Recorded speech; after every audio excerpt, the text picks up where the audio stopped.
RCR, la red que comunica y une al Perú. Doctor Picón, qué gusto saludarlo. Tenga usted buenos días, muy amable.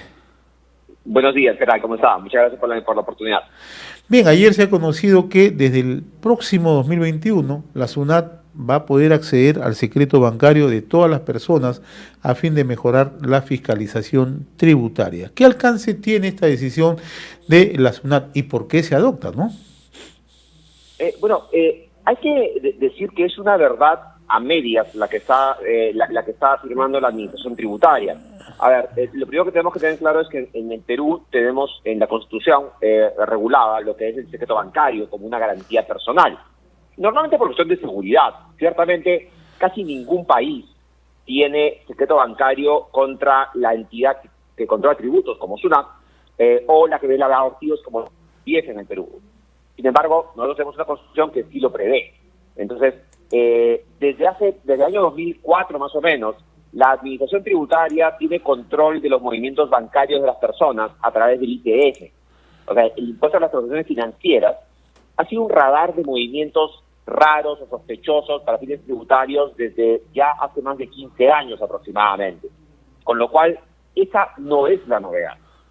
La novedad consiste en que, dado el tratado que SUNAT ha firmado, es un tratado firmado con cerca de 160 países, la SUNAT va a tener acceso a las cuentas bancarias que los peruanos puedan tener fuera del Perú, no solo directamente, sino también puede ser a través de estructuras legales como empresas en paraísos fiscales, offshore. Es decir, es un tratado que hay que tener claro, Perú no lo ha impulsado, Perú ni siquiera es parte de la organización que lo ha hecho, que es una organización que se llama la Organización para la Cooperación y Desarrollo Económico, compuesta por las principales potencias del mundo. OCDE, ¿no? La OCDE, ¿no? La OCDE, que tiene que está vigente desde 2014, para ser exacto, y que Perú se está incorporando. O sea, le estoy diciendo, Perú, te permitimos que tú entres, pero evidentemente estamos en un tren que no nos pertenece y que no hemos pagado ni siquiera el ticket del asiento. O sea, y es importante aclarar esto porque si dependiera de SUNAT o del Congreso o de este gobierno, evidentemente uno diría, mira, eso capaz nunca da resultado. En realidad a Perú la han llevado de la nariz, o sea, y le han dicho, ¿sabes qué? Te metes en esto por una razón bien simple. O sea, porque no solamente te voy a dar el acceso a los que tienen los peruanos, porque no es que sean simplemente buena gente en los otros países, sino que me van a pedir la información de todos sus nacionales en bancuentas peruanas. Es un intercambio de información como nunca ha existido en la historia, porque es un cambio automático. Perú había firmado intercambios de información en el pasado que nunca dieron resultados, porque simplemente requería que yo supiera que alguien tenía cuentas en Panamá, por ejemplo. Este tratado no lo requiere. El banco automáticamente dice, pasaporte peruano, todos estos ciudadanos tienen usando cuentas bancarias y todo el dinero que tienen en mi jurisdicción. ¿Esto qué significa, doctor Picón? Que sí, la SUNAT va a tener acceso a la información tanto empresarial como de personas naturales que tengan cuentas en el exterior. Le pueden solicitar a cualquier entidad financiera, a cualquier entidad bancaria. Ese es un pequeño detalle, no lo tiene que solicitar. Sino, ellas se lo van a dar todos los años, se la van a entregar. Ese es un buen detalle. O sea, SUNAT no solicita, sino la obligación de las empresas bancarias es darle. Es correcto. Esa es la revolución de este tratado. O sea, no se trata de que yo tengo que saber que alguien tiene cuentas bancarias en Panamá. Panamá le va a entregar a Perú todas las cuentas bancarias de los peruanos, independientemente de que SUNAT quiera o no quiera recibirlas. Se las van a entregar y le van a dar el tema masticado en la boca. Ese en realidad es una revolución, ¿no? Porque es una revolución. Anteriormente, SUNAT, ¿qué hacía? SUNAT podía requerir, pero a través de instancias judiciales. ¿Es así o me equivoco? Podía pedirlo a través de la cooperación con la administración tributaria de otros países, pero para poder pedir algo, tenía que SUNAT saber que alguien tenía dinero en ese país. Y tendría que saber a través de qué empresa, y obviamente nunca lo ha sabido. Los intercambios de información que SUNAT tiene con más de 8 hasta ahora vigentes, nunca habían dado un resultado real.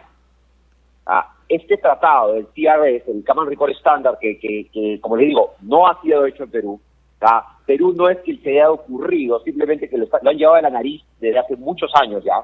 Desde el 2017 ya se viene haciendo este tema, ese intento de entrar. Y ahora lo que le están diciendo es, ahora te ya he visto que has hecho lo necesario para que puedas recibir la información. Entonces, sin lugar a dudas, esto es una revolución que, gracias a Dios, no depende de la voluntad de ninguna autoridad peruana, sino es una decisión que ha dependido de una organización internacional. Ahora, tratándose de una medida globalizada, porque en realidad eso es, ¿esto que busca eliminar, doctor Picón? Los llamados paraísos fiscales, busca que la gente tenga una mayor formalización y evitar justamente lo que por muchos años hemos tenido, ¿no? Que se depositen o se escondan muchos dineros.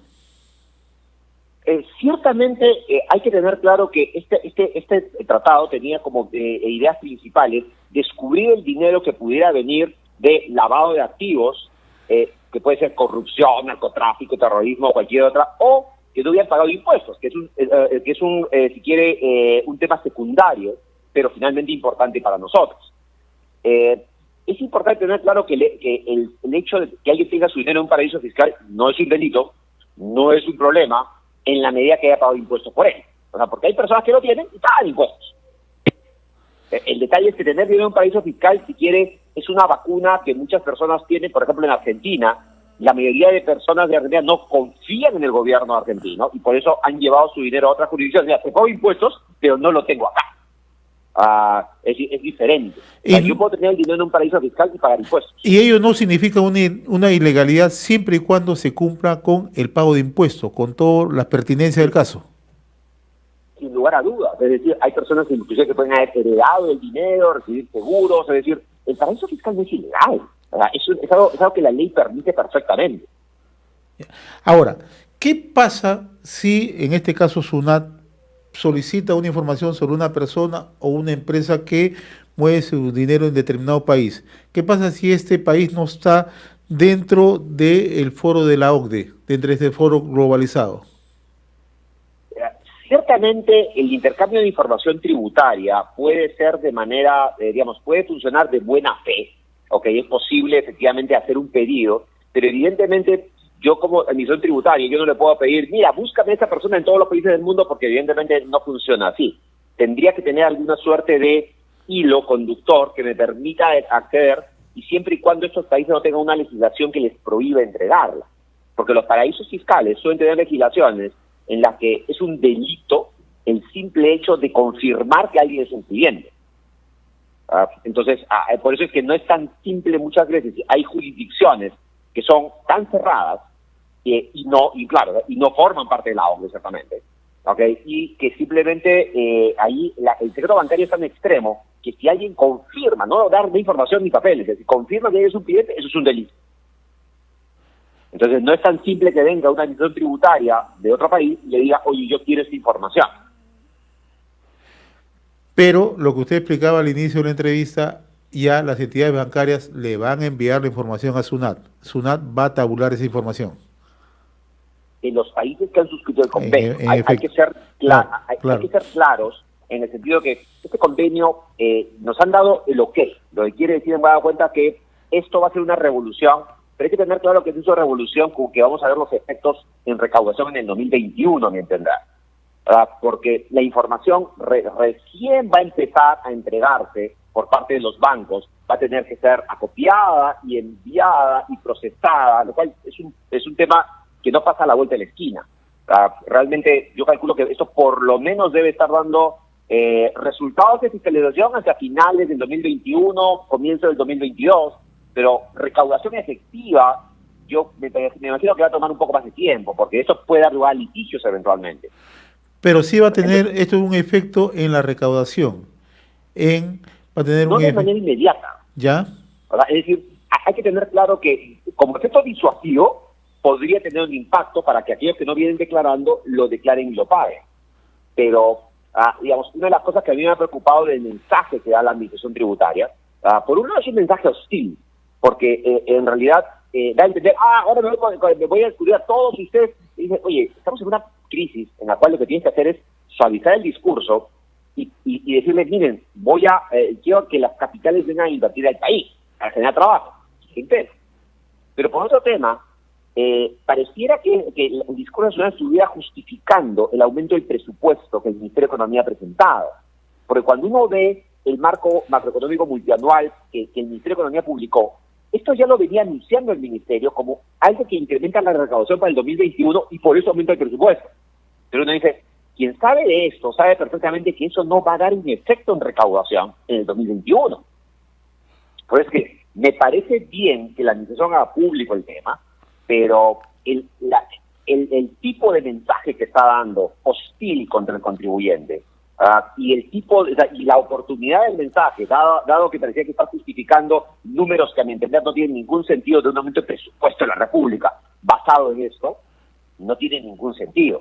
¿Es revolucionario? No le quepa la menor duda. ¿Los evasores tienen los días contados? Ciertamente, pero son meses o años, no estamos hablando de días exactamente. Que esto debería dar, por cierto lugar, quizás, a una norma que les diga, ok, todos los países que han tenido estos convenios dieron una amnistía diciendo, ya tengo los convenios, los voy a empezar a perseguir, pero miren, les doy la oportunidad de que vengan, declaren todo, ok, y me paguen una cantidad de impuestos, y les perdono las multas y demás, pero ¿sabes qué? A partir de ahora me declaras todo. Eso en el Perú se intentó hacer en el 2017, pero fue un fracaso.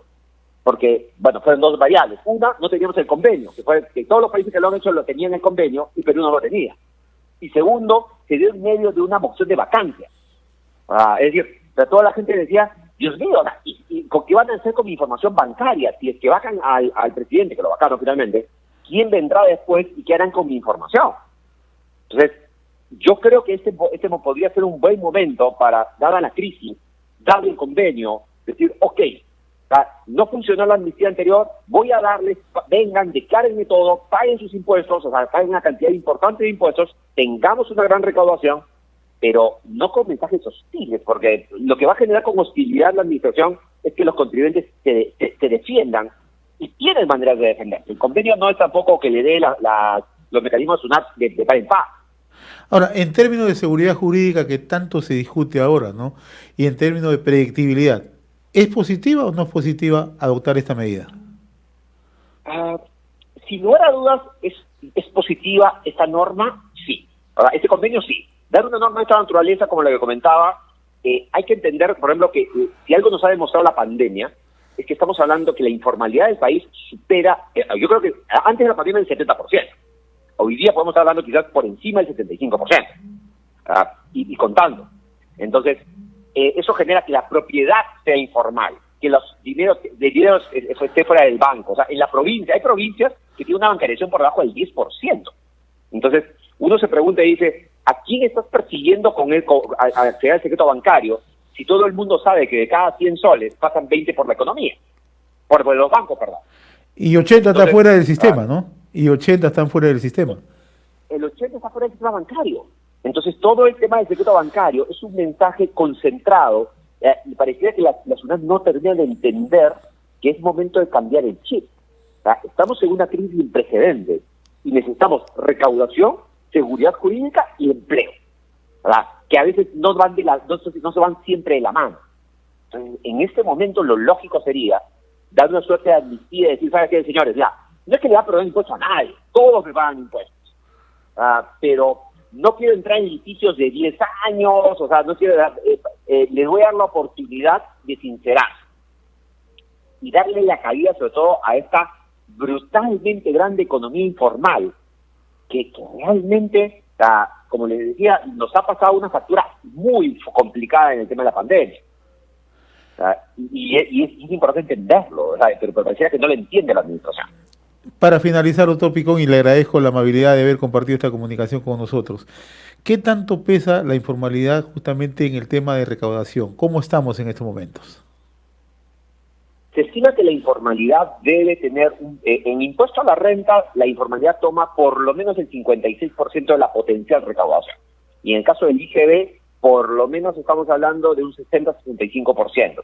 Es decir, a diferencia de lo que SUNAT dice, que la ilusión o las grandes empresas no hay problema, el problema de la recaudación es la evasión.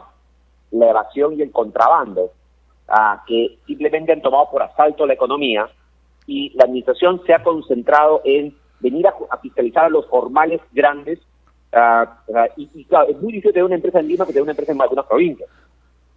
Y creo que la informalidad es el principal problema de la recaudación, y no se ataca con esto.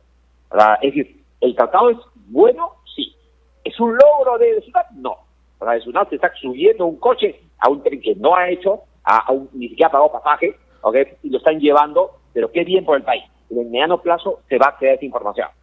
Pero el gran problema sigue latente, la informalidad. Y esa informalidad pesa más, por lo menos, estamos hablando de la recaudación debería ser quizás poco menos, por 4, 5% más del PBI, pero no lo es. Y no lo va a ser tampoco en esta crisis. Es decir, otra de las variables que el Ministerio de Economía sustenta para señalar que debe subir el presupuesto es porque, como estamos tan bajos, seguramente va a recaudar más el próximo año. Y le dice, oye, pero hace 20 años no lo recaudan. ¿Cómo lo vas a hacer justamente en este momento? En plena crisis, en plena situación. En plena crisis, cuando la gente está peleando por tener trabajo, o sea, y a veces por sobrevivir, que no puede, que hoy en día que SUNAT no puede salir a fiscalizar presencialmente como en otras ocasiones, que sí podía antes. ¿Cómo va a subir la recaudación en este momento? Eso no tiene ningún sentido. Doctor Jorge Picón, ha sido sumamente grato conversar con usted y espero tener una siguiente oportunidad para hablar de estos temas tan interesantes y sobre todo muy ilustrativos. Le agradezco la gentileza, ha sido muy gentil conversar con usted. A su disposición. Muy amable. Muchas gracias. RCR, la red que comunica y une al Perú.